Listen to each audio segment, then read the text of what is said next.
দেশব্যাপী উদযাপিত হচ্ছে শারদীয় দুর্গোৎসবের মহাসপ্তমী। দেবীকে মণ্ডপে অধিষ্ঠানের বিশেষ পূজা, নবপত্রিকা প্রবেশ আর মহাস্নানের মাধ্যমে সপ্তমী পালন করছেন সনাতন ধর্মাবলম্বীরা। প্রতিনিধিদের পাঠানো তথ্য আরও জানাচ্ছেন মাহিমা হোসেন।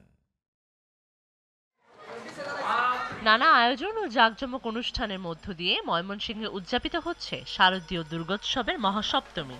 ঢাক ঢোল, কাসর ঘণ্টা আর ভক্তি মন্ত্রে মুখরিত নগরীর প্রতিটি পূজা মণ্ডপ। ব্রাহ্মণবাড়িয়ায়ও মহাসপ্তমীর পূজা অনুষ্ঠিত হয়েছে। এদিনে উপবাস রেখে দেবীর চরণে অঞ্জলি দেন ভক্তরা।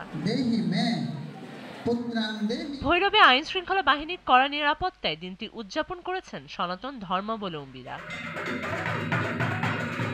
কুমিল্লার মহেশাঙ্গন ও মনোহরপুর শ্রী শ্রী রাজরাজেশ্বরী কালীমায়ের বাড়িসহ জেলার মণ্ডপগুলোতে সকাল থেকে পালিত হয়েছে মহাসপ্তমীর আনুষ্ঠানিকতা।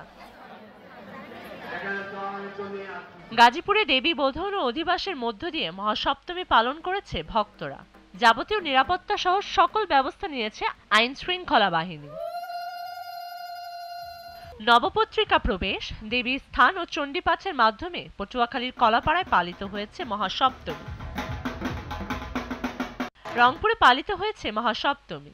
নানা আয়োজনে মুখরিত ছিল পূজা মণ্ডপগুলো। কক্সবাজারে সুষ্ঠু ও সুচারুরূপে পূজা সম্পন্ন করতে বাড়ানো হয়েছে সার্বিক নিরাপত্তা। মহাসপ্তমীতে মণ্ডপে মণ্ডপে দেখা গিয়েছে ভক্তদের ভিড়।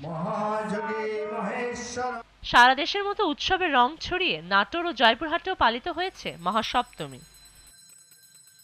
Mahima Hossain, GTV news.